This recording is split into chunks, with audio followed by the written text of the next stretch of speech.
तो Rishabh cricket centre में आप सभी का दोस्तों स्वागत है। और पहली टेस्ट मैच के तीसरे दिन की करने वाले हैं बात, क्योंकि खत्म हो चुका है खेल। मतलब तीसरे दिन का भारत का नहीं हुआ है, क्योंकि अभी बचा हुआ है भारत का खेल। और हम उम्मीद करते हैं कि भारत जोरदार वापसी करेगा, क्योंकि इस मुकाबले में भारत एक्चुअली खड़ा कहाँ पे है। ये मैच की समरी से जज कर रहे हो तो भाई बराबरी पे खड़ा है, और वैसे भी अगर जज कर रहे हो तो भी बराबरी पे ही खड़ा है। क्योंकि ये देखो, पहले तो स्कोर, पहले बैटिंग करी भारत ने 471 टांगे बोर्ड के ऊपर। इससे ज्यादा बन सकते थे, क्योंकि एक कोलैप्स हुआ भारत की तरफ से। 430 पे थे 3, उसके बावजूद एक बड़ा कोलैप्स जिसके चलते 471 ही बना पाई भारत। और उसके बाद देखो पलटवार किसका, इंग्लैंड का। बेसबॉल रणनीति के वो हिसाब से पलटवार किया है, 465 लगा दिए अपनी पहली पारी में। और भारत के पास जो बढ़त आई है ना दूसरी पारी में, वो आई है महज 6 रनों की। और अब दूसरी इनिंग में जो भारत का स्कोर है वो है 90 पे 2, यानी कि केएल राहुल के साथ कप्तान शुभमन गिल बैटिंग कर रहे हैं और 96 रन से अभी भारत आगे है। और संघर्ष चल रहा है इस पहली टेस्ट मैच में इंडिया की तरफ से भी, और चल रहा है इंग्लैंड की तरफ से भी। अब तीसरे दिन गलतियां भी हुई, कैचेस जो पकड़ने चाहिए थे वो नहीं पकड़ पाई भारत, और जिसका खामियाजा भुगतना पड़ा है। कहाँ गलती हुई, कहाँ चूक हुई, इस तीसरे दिन की करेंगे बात। और करेंगे बात आज के इस चौथे दिन की भी, क्योंकि जो ये चौथा दिन जीत जाएगा लगभग वो ये मुकाबला भी जीत जाएगा। क्योंकि नतीजा जो है ना इस मुकाबले का, वो इस चौथे दिन हमें पता लगभग वो चल जाएगा कि किसकी तरफ मुड़ रहा है ये पहला टेस्ट मैच, और कौन ले रहा है इस सीरीज में एक्चुअली 1-0 की बड़ी बढ़त। तो तीसरे दिन के अगर खेल की बात करते हैं दोस्तों, तो इंग्लैंड 209 पे 3 था ना। मैंने बात भी करी थी कि 209 पे 3 है, तो शुरुआती जो आधा घंटा रहेगा वो बड़ा ही महत्वपूर्ण रहने वाला है दोनों टीमों के नजरिए से, लेकिन स्पेशली भारतीय नजरिए से। तो वो शुरुआती आधे घंटे में विकेट भी मिलता है ओली पोप के रूप में प्रसिद्ध कृष्णा को। और उसके बाद मतलब आप देखते हो कि वहां से भारत जो है वो पकड़ बना सकता था, लेकिन नहीं बना पाया, क्योंकि हैरी ब्रुक जिनको जीवन दान मिला नो बॉल के रूप में, उसका उन्होंने पूरा फायदा उठाया। आए मतलब डोमिनेट करके बैटिंग करी, क्योंकि हावी नहीं होने दिया ना गेंदबाज को। जसप्रीत बुमराह के खिलाफ स्टेप आउट करके चौका मारा, तो वो एक संदेशा था कि मैं तो भाई देखो ऐसे ही खेलूंगा, क्योंकि मैं ऐसे नहीं खेलने वाला कि एक मुझे जो अभी जीवन दान मिला है कि मैं डिफेंसिव हो जाऊं। मैं तो रन बना के ही खेलूंगा। और बेसबॉल स्ट्रैटेजी भी यही है कि भैया रन्स आने चाहिए, वो रन्स रुकने नहीं चाहिए। तो रन्स बनाए टीम इंग्लैंड ने। पहले सेशन में 2 विकेट मिलते हैं भारत को जरूर, लेकिन उसके बाद जो दूसरा सेशन आता है उसमें खूब सारे रन्स बनाती है इंग्लैंड, विकेट्स भी गंवाती है, या मैं ये कहूं कि ऑल आउट भी हो जाती है, लेकिन रन्स तो बनाती है।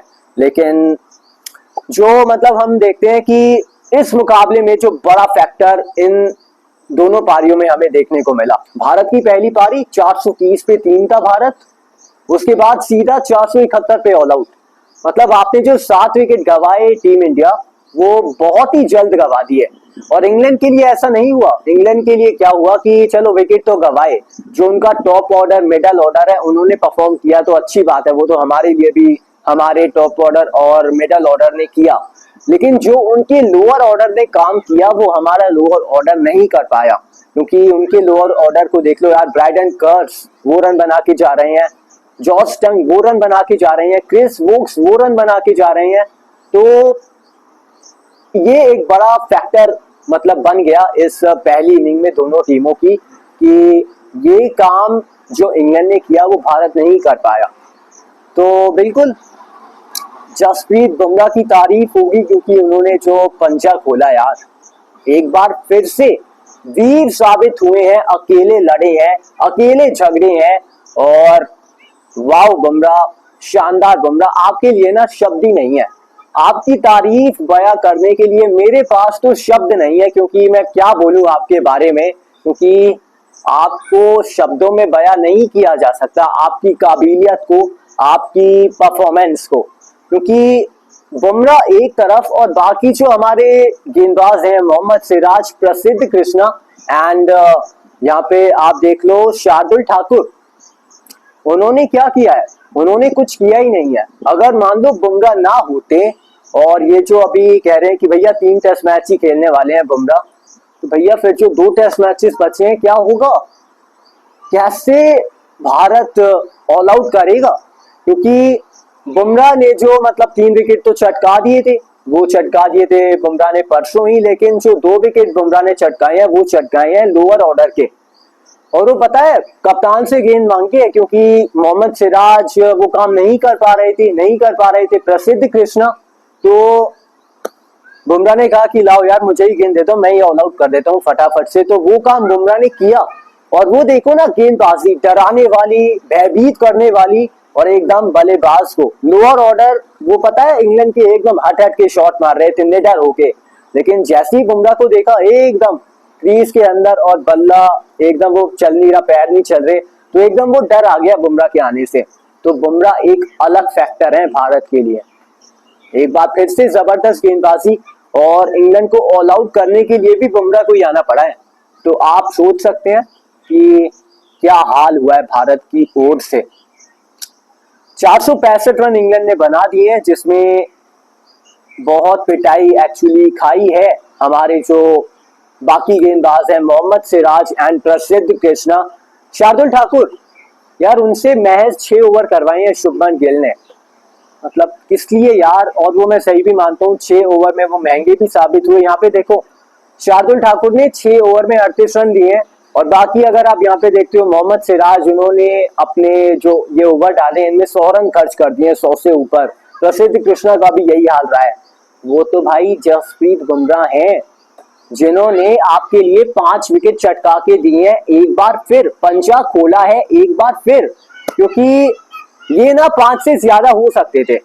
और मैं ऐसा क्यों कह रहा हूँ ये 5 से ज्यादा क्यों हो सकते थे? क्योंकि कैचेस अगर पकड़े जाते हैं, कैचेस छूटे ना भारत के द्वारा, जायसवाल से कैचेस छूटे, ऋषभ पंत से भी वो जो रविंद्र जाडेजा की गेंद पे एक मौका बना था। तो भाई कैचेस अगर पकड़ोगे तो ही तो मैच पकड़ पाओगे।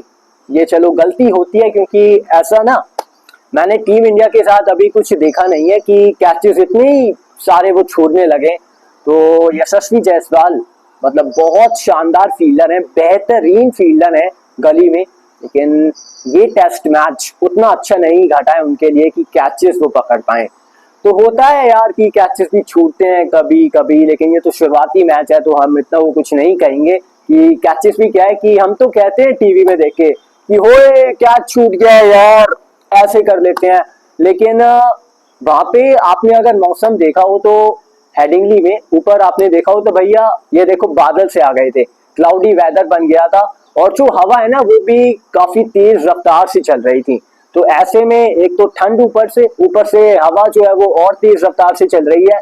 जब किनारा लग के गेंद आती है स्लिप में तो कैच पकड़ना बहुत मुश्किल होता है। हमको लगता ही है, हम टीवी फोन में वॉच कर रहे होते हैं कि यार ओए लट्टू सा कैच छोड़ दिया, ये क्या किया, क्या फील्डिंग है यार ये, ऐसा ही तो कहते हैं हम। लेकिन यार मुश्किल होते हैं कैचेस, मुश्किल था और थोड़ा कैजुअल बना भी लिया जायसवाल ने जिस तरीके से वो लपकने भी गए। लेकिन चलो बीत गई सो बात गई। भारत की अगर हम बात करते हैं, भारत का स्कोर है इस वक्त 90 पे 2। अब भारत को आगे क्या करना पड़ेगा इस चौथे दिन, क्योंकि तीसरे दिन तो हमें पता है खराब किया है एक बुमराह के अलावा सभी गेंदबाजों ने। और इंग्लैंड ने जो रन्स भी बनाए हैं अगर आप देखोगे, तेज गति से रन्स बनाए हैं। दूसरे सेशन में तो 7 का रन रेट पकड़ा हुआ था।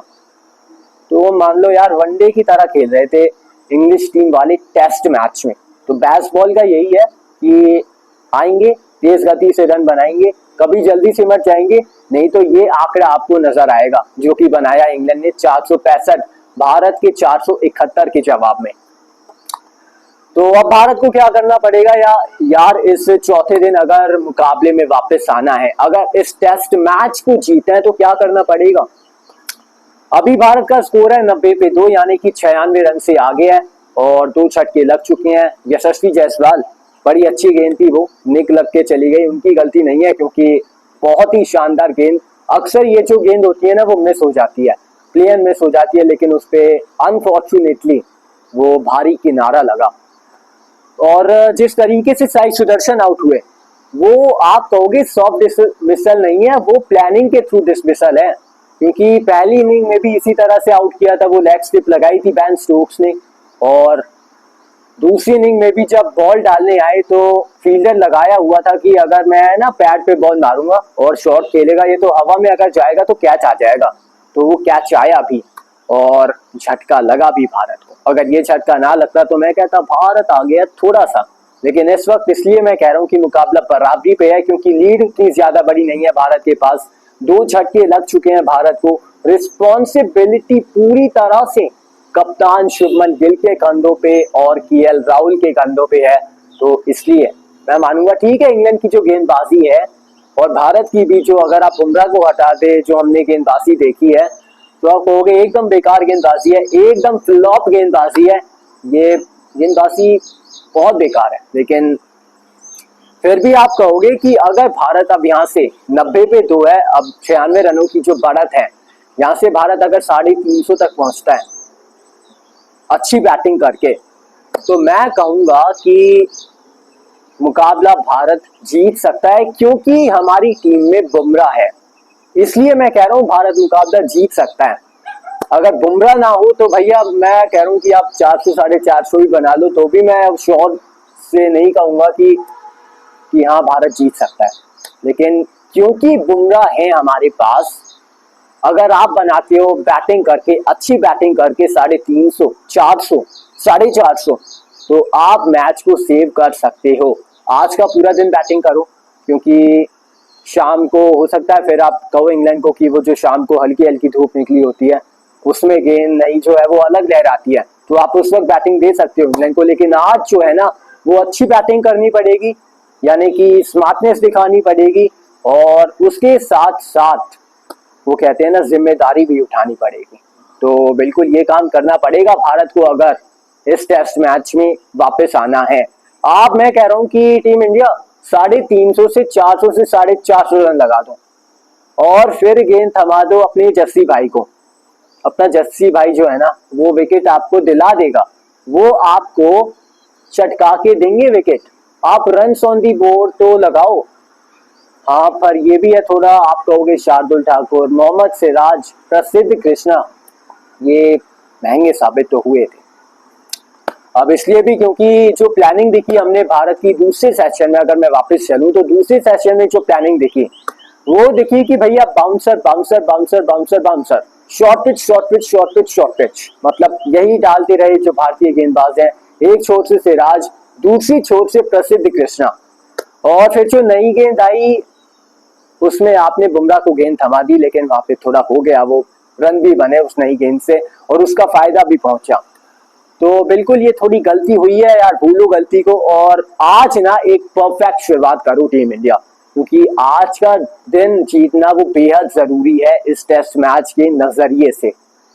और एक बार फिर से वो स्टैट आ गया हेडिंगली का कि चेज करो मुकाबला जीतो। जो चौथी इनिंग में बैटिंग कर रही होती है टीम वो मुकाबला जीतती है, लेकिन हम कहेंगे हमारे पास बुमराह है, ये उतना सा नहीं होने वाला। तो यही रहने वाला है कि 350 से 400 रन अगर भारत बनाता है तो जो चांस है भारत का वो ऊपर हो जाएगा जीतने का इस टेस्ट मैच में। तो बस आज के लिए अभी के लिए इतना ही है, और बिल्कुल आपको पता ही है कि मैच का जो हाल है वो कैसा चल रहा है, और बिल्कुल सपोर्ट करने की जरूरत है हमारी इस नई और धाकड़ टीम इंडिया को, इस नीली टीम इंडिया को। क्योंकि यार देखो नए खिलाड़ी हैं, पहला दौरा है यशस्वी जायसवाल का, दूसरा ही दौरा है शुभमन गिल का, और पहली बार कप्तानी कर रहे हैं।